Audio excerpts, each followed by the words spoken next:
नमस्कार, करबद्ध नमस्कार। अंतर्राष्ट्रीय योग दिवस की आप सबको हार्दिक हार्दिक शुभकामनाएं। आज का जो त्योहार है अंतर्राष्ट्रीय त्योहार है अपने आप में, और मजे की बात यह है जैसे दीपावली हम मनाते हैं, जैसे होली हम मनाते हैं, जैसे अन्य त्योहार मनाते हैं, इसी प्रकार से ये त्योहार भी हमारे लिए अद्भुत है। और इसमें योग जो है, जो करता है उसी को लाभ मिलता है, उसको जो योग करेगा उसको लाभ मिलेगा, सभी को लाभ मिलता है। लेकिन खाली योग करने से केवल योगाभ्यासी को, योग करने वाले को लाभ नहीं मिलता, सभी को मिलता है, पड़ोसी को भी मिलता है, परिवार को भी मिलता है, मित्रों को भी मिलता है। क्यों? क्योंकि किसी के स्वभाव में अच्छा पॉजिटिव परिवर्तन यदि आता है तो निश्चित रूप से सबको लाभ मिलता है। तो सभी योग करने की स्थिति में तो शायद अभी नहीं होंगे, दैनिक रूप से करते भी हैं या नहीं करते, तो मेरा प्रार्थना है कि हम सभी दैनिक रूप से योग को करते रहें। योग करना जीवन में परम आवश्यक है, बहुत जरूरी है, हमारा धर्म है, हमारा स्वभाव होना चाहिए, हमारे शरीर की डिमांड, मांग होनी चाहिए योग। और किसी भी स्थिति में क्यों ना हो, चाहे कोई रोगी हो, चाहे कोई भी सन्यासी भी क्यों ना हो, चाहे कोई गृहस्थी क्यों हो, बालक हो, वृद्ध हो, स्त्री हो, पुरुष हो, और कोई भी लिंग से व्यक्ति जुड़ा हुआ हो, तो सब के लिए योग बहुत जरूरी है। हम सभी योग को करें। पुनः जो अन्य मित्र जुड़े हैं उनको फिर से नमन करता हूँ, नमस्ते करता हूँ। आज हम जो योग दिवस पे हम सब जुड़े हुए हैं, यहाँ पे इकट्ठे हैं, एक मंच छोटा सा जो जूम के माध्यम से मैं आपसे इस बात को शेयर कर रहा हूँ, उससे हम थोड़ा सा कोशिश करें कि हम एक आज कम से कम संकल्प लेके जाएं कि यदि हम योग नहीं करते तो हम योग के अभ्यासी धीरे धीरे बने, योग करना शुरू करें, और योग करते हैं तो योग में और सुधार करें। बहुत सारे अपने अपने भाई बंधु बहन योग को करते हैं, और करने के साथ साथ क्या होता है कि उसमें सुधार की भी आवश्यकता होती है। तो किसी भी जो विशेषज्ञ है, एक्सपर्ट है, उससे उसका वैज्ञानिक कारण जाने समझे, उससे उसका मूलभूत तरीके से उसका शरीर पे, मन पे, बुद्धि पे कैसे उसका अधिक उपयोग या लाभकारी हो सकता है, ये हम इस प्रयास को करें। तो अपने आप में हम आज जो योग जो करते हैं करते रहे, लेकिन थोड़ा सुधार करते रहे। वजह क्या, उसका कारण क्या है उसका? क्योंकि योग असीम है, योग की कोई सीमा नहीं है, योग की गहराइयां इतनी है कि इसमें जितने गोते लगाए, जितना इसमें गहरे जाएंगे, उतना इसमें पता लगता जाएगा कि मैं तो कुछ जानता नहीं हूं। और ज्ञान की भी ये पहचान है, ज्ञान की ये पहचान है क्या? कि ज्ञान ये कहता है कि जब हमें ये अनुभव होने लगे कि मुझे कुछ नहीं पता, मुझे तो कम पता है, मुझे तो बहुत कुछ जानने की अभी आवश्यकता है, तो समझें हम ज्ञान के उचित समुचित मार्ग पर चलना शुरू कर दिया है। जो भाई बहन जिनके ऑडियो खुले हुए हैं, कृपा करके वो ऑडियो को अपने ऑफ कर लें, बंद कर लें। तो योग अपने आप में असीम है, अनलिमिटेड है। खाली आसन और प्राणायाम अपने आप में केवल दो बातें योग नहीं है। आसन प्राणायाम से अलावा भी योग का बहुत अधिक विस्तार है, और आसन और प्राणायाम को भी जो प्रयोग करते हैं वो इसीलिए करते हैं कि हम आसन और प्राणायाम से अपने शरीर को स्वस्थ रख सकें। क्योंकि यदि शरीर में कहीं दर्द, रोग या परेशानी या कष्ट, संकट रहेगा तो क्या स्थिति बनेगी? तो हमारा ध्यान शरीर में लगा रहेगा, शरीर की कमी को पूरे करने में, शरीर को दर्द को ठीक करने में इसमें लगा रहेगा। तो हम इसीलिए शरीर को हल्का अनुभव करें, शरीर से मुक्त रहे, शरीर का तो पता ही ना लगे कि ये शरीर जो है मेरा, मतलब इतना हल्कापन इसमें होना चाहिए, इतनी लघुता, इतनी लाघवता इसके अंदर होनी चाहिए। कितनी, कि हमें इसका पता ना लगे कि शरीर नाम की कोई चीज भी है। वरना क्या होता है कि कहीं घुटनों में तकलीफ, कहीं कंधों में तकलीफ, कहीं सर में कोई, या कोई पेट में कोई ऐसी रोग बढ़ रहा है जिसको ऑपरेशन की तरफ बढ़ रहे हैं। तो हम अपने को इसको योग को समझे। कुछ हमारे जो मित्र हैं, जो दर्शक हैं, साथी हैं, भाई बंधु जो है, वो योग की स्थिति में बैठे हुए आसन पे योग करने के लिए, तो आज मैं आपको योग अधिक ऐसा कुछ नहीं कराऊंगा, वो तो दैनिक काम है, आप भी करते रहते हैं। और यदि आप चाहें तो मेरा एक निवेदन आपसे है, लंबे गहरे सांस आप बैठे बैठे लीजिएगा। लंबे गहरे सांस इस तरह से,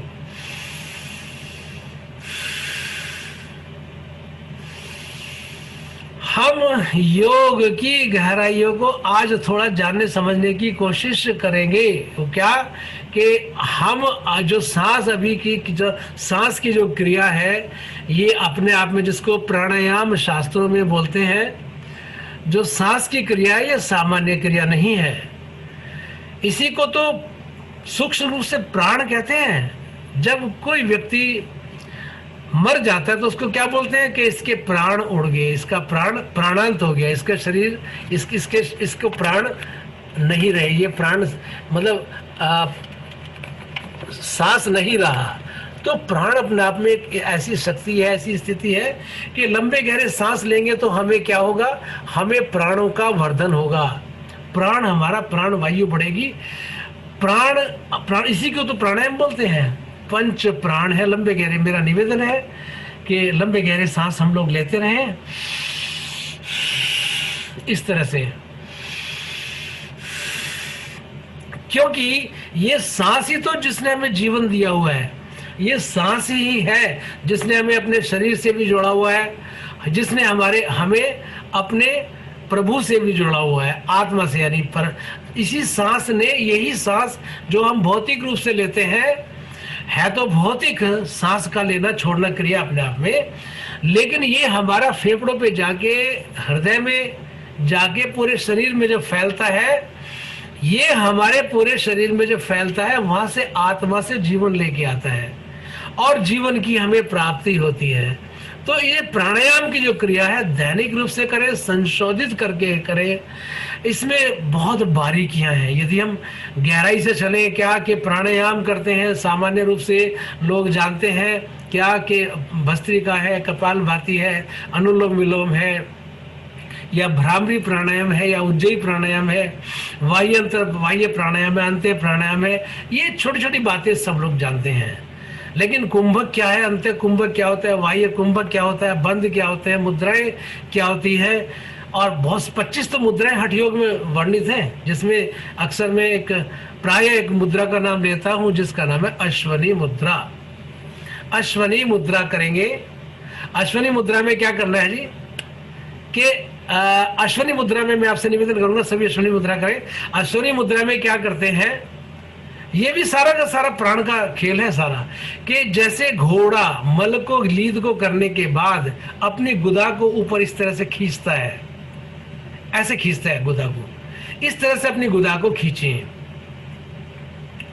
ये अश्वनी क्रिया जो है, जैसे सभी कैटल्स हैं, घोड़ा, गाय, बैल, भैंस, यहाँ तक कि छोटे मोटे जानवर हैं, सभी क्या करते हैं, गुदा का इस तरह से संकुचन करते हैं जी।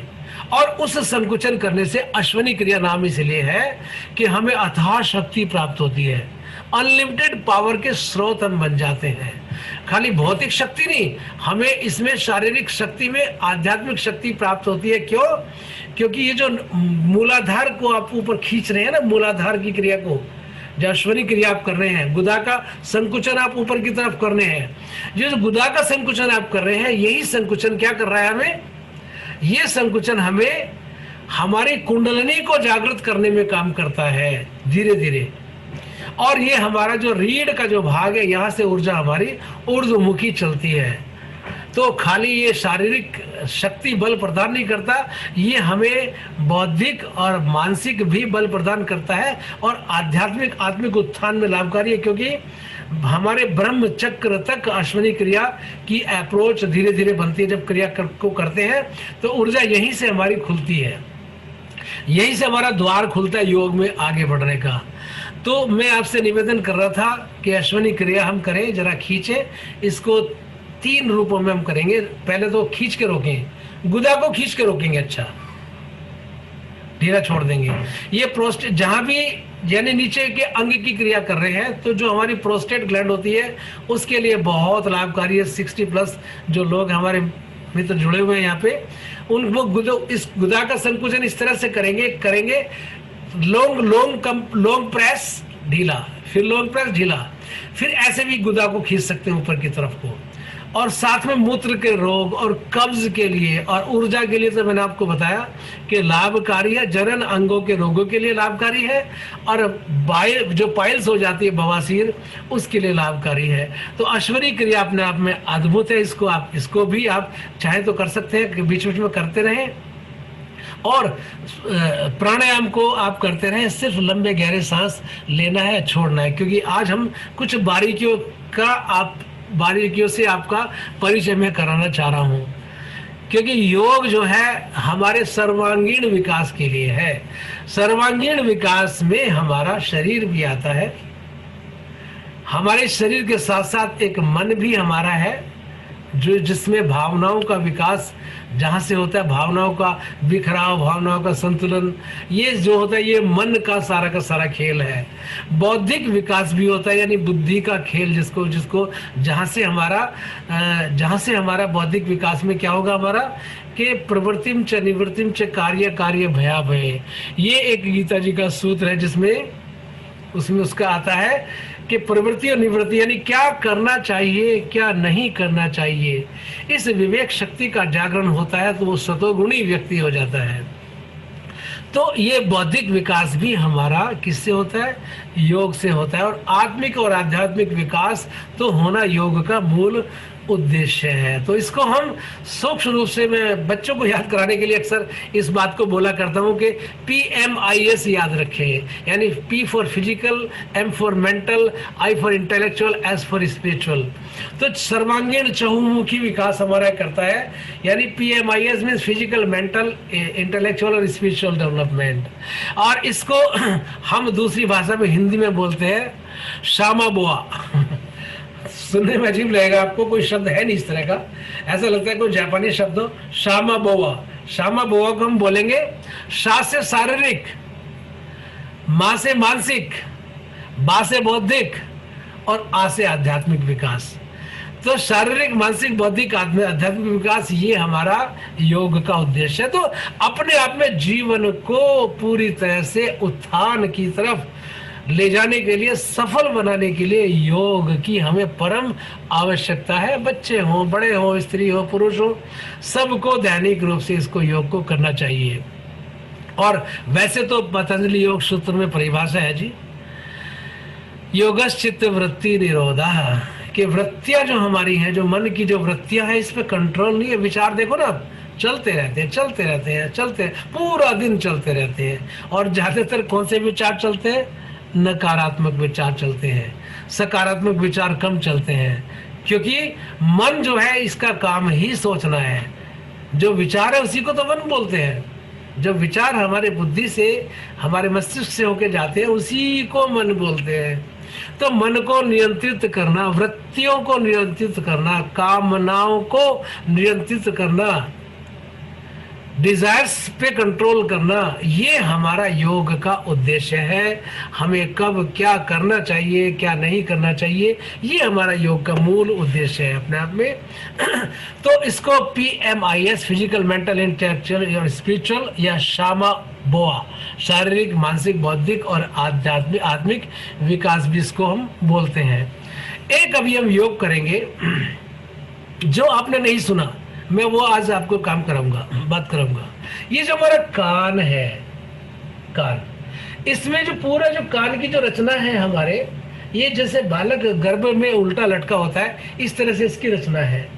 तो हमें तो ध्यान है, पता नहीं आपको ध्यान होगा नहीं होगा।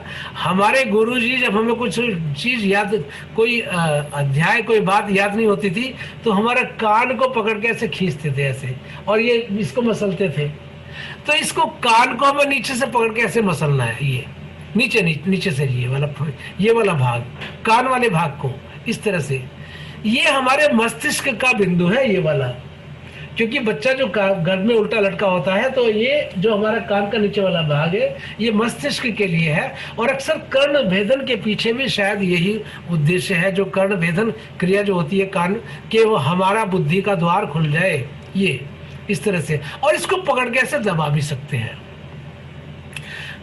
ऐसे दबा भी सकते हैं ये वाला इसको। असल में योग जो है इतना विस्तृत हो गया ये इस भाग को।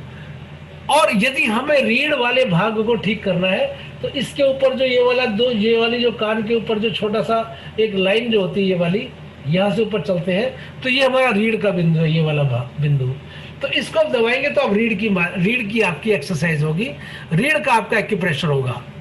इसका नाम ऑरिकुलर थेरेपी है जी। ऑरिकुलर मीन्स कान से हम अपने आप को ठीक कर सकते हैं, ये वाला भाग। और इससे ऊपर चलते हैं तो ये जो रीढ़ वाला भाग है ये दो भागों में आगे विभाजित हो जाता है। ये दो भागों में, यहाँ से ये ऊपर और नीचे, ये हमारे दोनों के दोनों पैर हैं। तो ये वाला जो भाग है, जब इसको यहाँ से दबाते हैं तो कहाँ के लिए हुआ? ऊपर से। तो ये मूलाधार चक्र के लिए हुआ, अश्वनी क्रिया के लिए हुआ है। जो मूलाधार चक्र के रोग हैं, यानी नीचे के जो रोग हैं गुदा और इंद्रियों से संबंधित, उनके लिए है। और इसको यदि आप दबा के अश्वनी क्रिया करते हैं, रोकते हैं कुछ देर, हमने अक्सर ये कराया, हाइड्रोसील के केस में कराया और प्रोस्टेट के भी केसेस में कराया, पाइल्स बवासीर के केस में, कब्ज के केस में, कि इसको हम ऊपर से पकड़ के दबाते हैं और गुदा को ऊपर खींचते हैं, फिर ढीला छोड़ देते हैं। फिर इसको पकड़ के दबाते हैं, गुदा को ऊपर खींचते हैं, ढीला छोड़ देते हैं। पकड़ के दबाते हैं, गुदा को ढीला छोड़ते हैं, गुदा को खींचते हैं, ढीला छोड़ देते हैं। तो इस क्रिया को आप नियमित रूप से अभी 10 बार करें।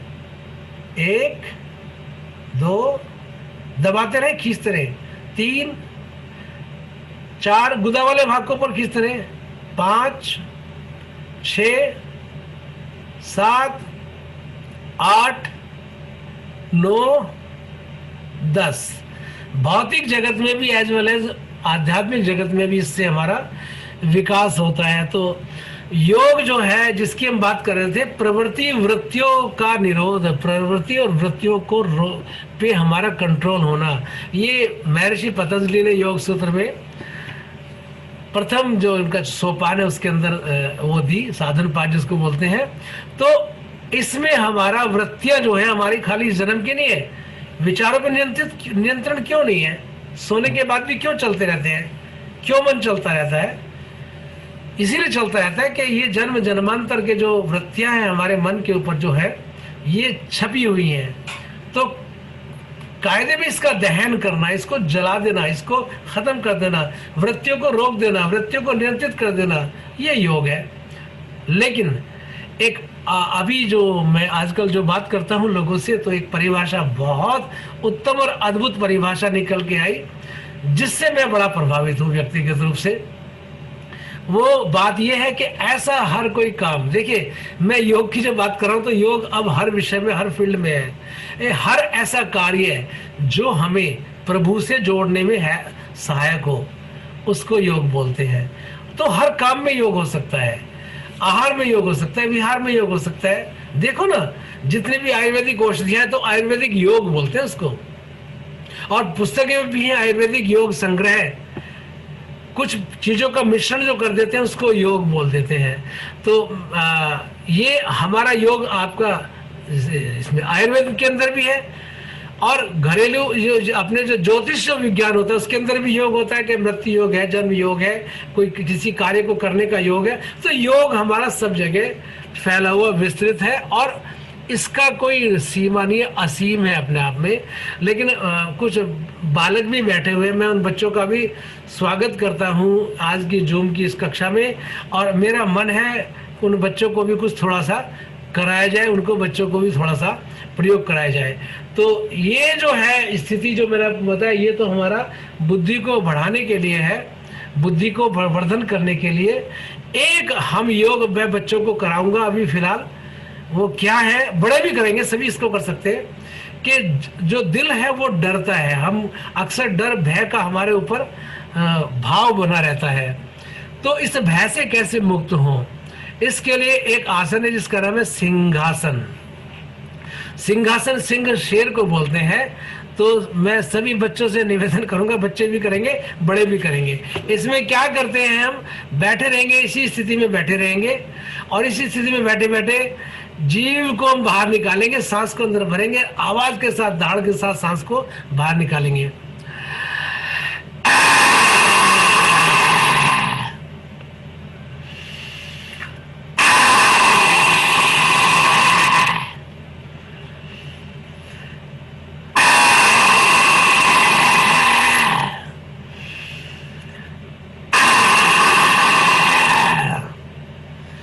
इसको कम से कम 5 बार करना चाहिए। और देखो, एक मैं छोटी सी बात बताता हूँ। कई बार अक्सर मेरे पास फोन आते हैं कि इस रोग में कौन सा योग करें, या ये वाला आसन है किस रोग में लाभकारी है। तो मैं एक निवेदन ही सबसे करता हूँ, वो ये है कि जिस आसन को करते वक्त आप का वो अंग, जिस योग को करते हुए वो अंग यदि दबाव में, खिंचाव में या तनाव में आता है, उसी अंग पे लाभ होगा। जैसे अभी सिंहासन आपने किया जीभ बाहर निकाल के, तो ये जो हमारा प्राण वायु है, प्राण वायु जो हमारा कंठ से ऊपर तक होता है, जो हमारा ये नासिका से लेके हृदय तक होता है, प्राण वायु विकसित होती है। और हृदय पे क्योंकि जोर पड़ता है तो हृदय के लिए लाभकारी है। इसलिए कहते हैं कि ये डर जो होता है मन में, जो लोग डरते हैं उनके लिए है। तो इसको नियमित रूप से करने से, क्योंकि जो हमारा विशुद्धि चक्र है, इसका आकाश से संबंध है।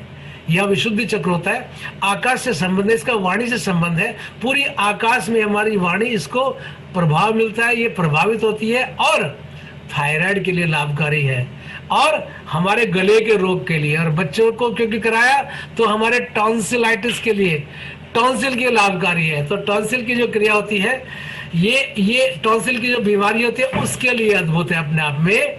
तो मैं क्या निवेदन आपसे कर रहा था, मैं ये निवेदन आपसे कर रहा था कि जो हमारे जिस भी योग को करने से उस अंग पे जो जोर पड़ता है, दबाव पड़ता है, खिंचाव पड़ता है, तनाव पड़ता है, उसी अंग को उसका लाभ मिलता है। और इसका विपरीत भी है जी, हानि, उसी अंग को हानि भी हो सकती है। इसीलिए योग में थोड़ा सा एक मार्गदर्शन की कभी कभी आवश्यकता होती है। हमारे मित्र दिनेश जी घर पे बैठ के सभी योग कर रहे हैं, आपका स्वागत है।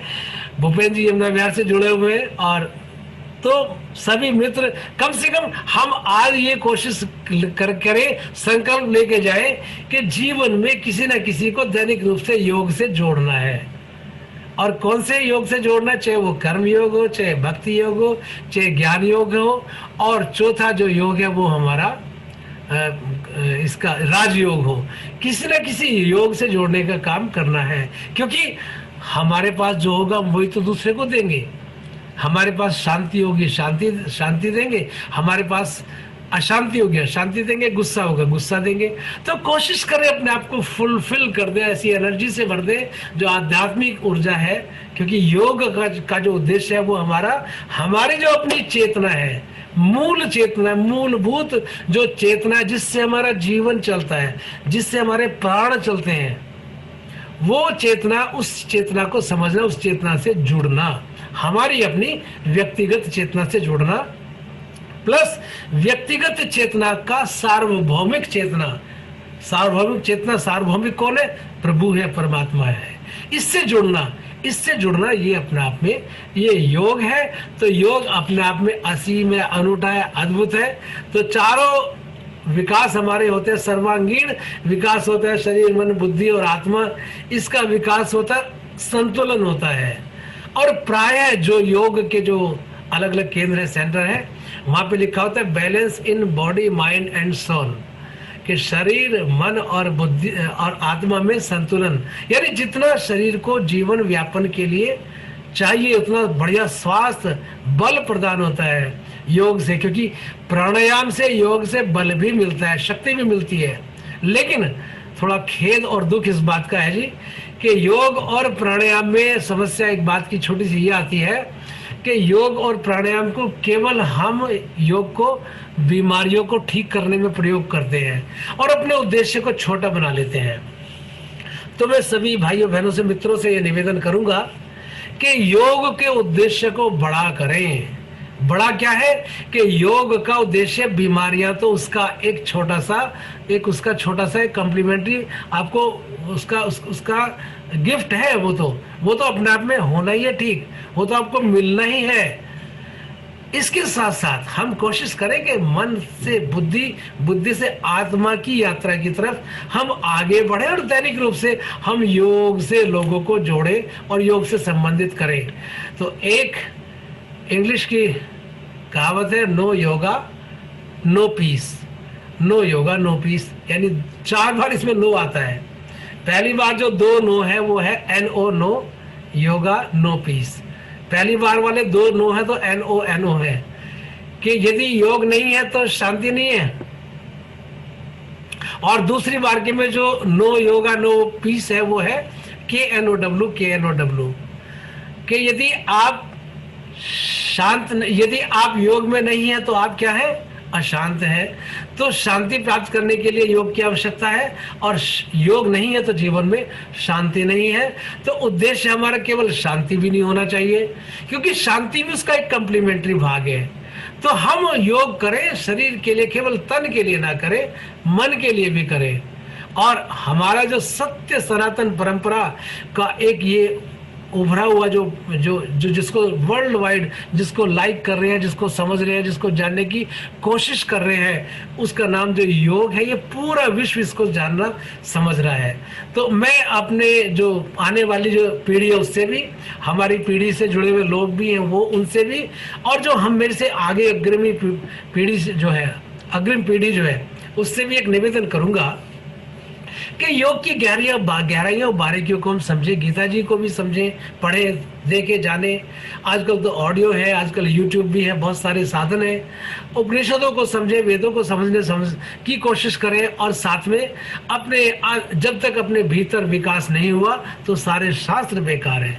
भीतर विकास से मतलब हम अपने व्यवहार में परिवर्तन, विचार में परिवर्तन, आहार में परिवर्तन हमारे हो, हमारे जीवन में परिवर्तन हो, हमारे समाज में परिवर्तन तभी आएगा। शुरुआत अपने से होगी, अपने से शुरुआत होगी, प्रारंभ अपने से होगा। गिनती 1 से शुरू होगी, उसके बाद दूसरा जुड़ेगा, तीसरा जुड़ेगा। तो मैं फिर से वही आपको पुनः निवेदन करूंगा क्या कि योग हमारा केवल हमें ही लाभ नहीं करता, ये एक ऐसी विद्या है। हालांकि बाबा रामदेव जी पूजने बाबा रामदेव जी कहते हैं, अरे बाहुलो योग करोगे तो तुम करोगे तो तुम्हें फायदा होगा। खाली तुम्हें यानी आपको फायदा नहीं होगा, आपके परिवार को भी लाभ मिलेगा, आपके पड़ोस को भी लाभ मिलेगा योग का। क्योंकि जब आप योग से जुड़ेंगे, जैसे जैसे हम भीतर शरीर के तल से, मन के तल से, बुद्धि के तल से, आत्मा के तल पे आते हैं तो प्रेम विकसित होता है, प्रेम बढ़ता है, संपर्क बढ़ते हैं, सहयोग बढ़ता है। तो सबसे बड़ा योग क्या है? सहयोग सबसे बड़ा योग है।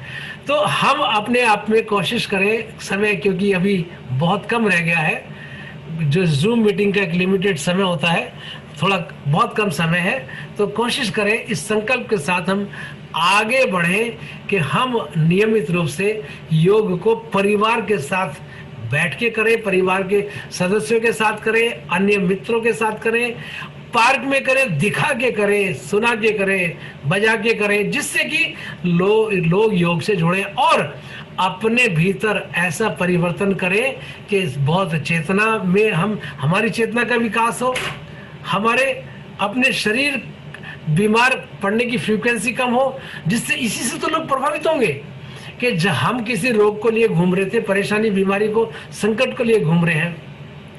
यदि हम उस रोग, संकट, परेशानी को कम कर लेते हैं योग से, या अपने व्यवहार को, मन को, विचार को ठीक कर लेते हैं योग से, तो हम निश्चित रूप से क्या करेंगे? हम निश्चित रूप से औरों को प्रभावित कर पाएंगे। क्योंकि शुरुआत जो है अपने से होती है। 100 मील का सफर पहले कदम से शुरू होता है, ये स्वामी विवेकानंद जी का अपने आप में सूत्र है। तो पुनः मैं आप सभी को जो जुड़े सभी को करबद्ध नमन करते हुए कि आपके भीतर बैठे परमात्मा को मेरा सादर नमन, और आप अपने जीवन को उन्नत बना सके, योग को अपना सके। ऋषि महर्षियों की जो दी हुई बनाई हुई जो परंपरा है, ये अपने आप में अद्भुत है, इसका कोई जोड़ नहीं, इसका कोई सानी नहीं है। तो मैं निवेदन ये कर रहा था कि बच्चों से, अपने आयु के लोगों से और बुजुर्गों से भी, क्या कि ऐसा ना हो कि योग को जानते जानते विदेशी हमारे हमसे आगे बढ़ जाए। योग हमारे लिए सरल है, सहज है, सबके लिए इजीली इसको समझ सकते हैं, जान सकते हैं, लेकिन नहीं समझ, बारीकियों को नहीं समझ पा रहे हम लोग। तो कोशिश करें बारीकियों को भी समझे, जाने, जिससे कि हम विश्व में पीछे किसी से ना रहें। भारत की परंपरा है, भारत की सभ्यता है, सनातन सभ्यता है, इसमें हम जिए, इसमें आगे बढ़े। इसी विचार के साथ मैं आप सभी को पुनः प्रणाम बोलता हूँ, नमन बोलता हूँ, धन्यवाद। क्योंकि जूम मीटिंग का समय पूरा हो रहा है, और सभी को पुनः मेरा नमन। नमन नमन आचार्य, बहुत बहुत नमन डॉक्टर बीजी सिंह नोएडा। धन्यवाद साहब। अन्य मित्र कुछ कहना चाहे तो आपका स्वागत है, एक एक अनम्यूट करके। रत्नाकर जी, आप सबसे पहले जुड़े, आपको नमस्कार। आप कुछ कहना चाहेंगे?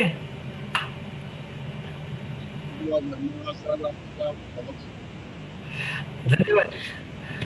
आप तो पड़ोस में रहते हैं, आपका आशीर्वाद प्राप्त होता रहता है। संजीव जी, जी संजीव जी, कुछ कहना चाहेंगे? डॉक्टर साहब बहुत बहुत धन्यवाद मार्गदर्शन के लिए, योग धन्यवाद। इम्पोर्टेंस को उजागर करने के लिए कोटि कोटि धन्यवाद जी। Retired director doctor R B. Srivastava ji, आप अनम्यूट कर लीजिएगा अपने आप को। हाँ जी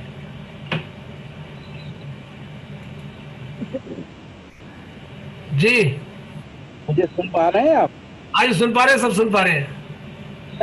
बहुत बहुत प्रणाम आपको कि अच्छी तरह आपने योग की विस्तृत व्याख्या की। जीवन में योग का उपयोग और योग के बिना हम अधूरे हैं। ये आपकी आज की बातचीत सुन के ये चीजें हृदय को छू गई। मैं एक बार आपको दिल से नमन करता हूँ। धन्यवाद। ये ज्योति जो आपने जला रखी है कि आपके दिलों में प्रकाशित आप कर रहे हैं। धन्यवाद जी। जितेंद्र जी, मैं क्रमबद्ध तरीके से ले रहा हूँ। दिनेश जी, आप उसके बाद दिनेश जी आएंगे। जितेंद्र जी, आप कुछ कहना चाहेंगे? नमस्कार। नमस्कार जी, शुभकामनाएं दे दीजिएगा सबको।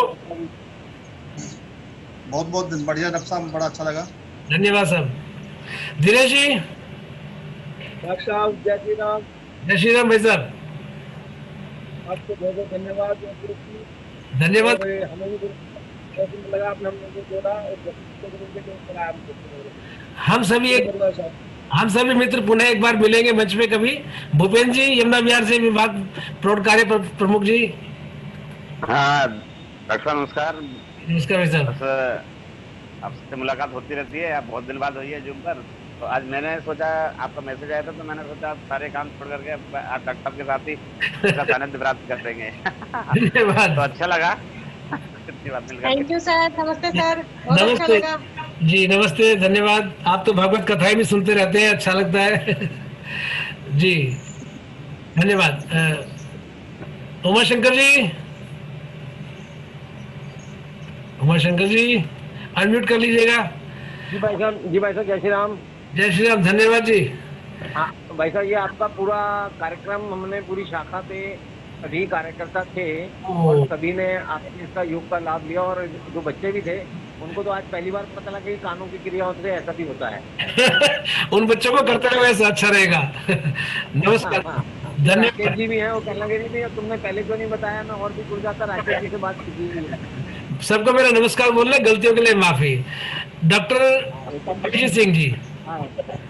नमस्कार। प्रणाम आचार्य। मैं तो सबसे पहले प्रणाम कर चुका हूँ आपको। बहुत बहुत धन्यवाद। कल आपका संदेश आया, हम सब लोग जुड़े आपके साथ, और आज 7वें अंतर्राष्ट्रीय योग दिवस पर आप सभी को बहुत बहुत शुभकामनाएं। जी धन्यवाद। करें योग, रहे निरोग। प्रणाम प्रणाम जी, सर। धन्यवाद। कुमकुम, कुमकुम जी अनम्यूट कर लीजिएगा। जी नमस्कार। जी भाई साहब नमस्कार। कैसे राकेश जी? बहुत बढ़िया, आपके इसमें योग भी हमारे को करने मिल गए, हमें भी आदत बन गई है योग करने की। धन्यवाद जी। आप पहले कम करते थे थोड़ा, और आपसे इससे प्रेरणा मिलती है तो और ज्यादा अच्छा लगने लगा है। धन्यवाद भाई साहब। कुमकुम जी, कुमकुम बहन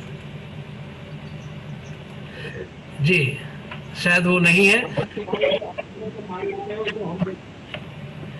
हम सभी एक बार योगांचल में मिलने की कोशिश करते हैं। मैं आप सबको आमंत्रित करता हूं, आप लोग आए और हम लोग कुछ छोटी मोटी क्रियाएं सीखेंगे, करेंगे। कर्णाकर जी, रत्नाकर जी, मैं आपको घर से ले लूंगा, हम सब लोग इकट्ठे मिलेंगे एक बार। जी नमस्कार, धन्यवाद। समय पूरा हो रहा है जी। भैया समय, डॉक्टर साहब समय बता देना, हम आ जाएंगे, थोड़ा समय बता देना। निश्चित रूप से जी, धन्यवाद जी, सभी का धन्यवाद।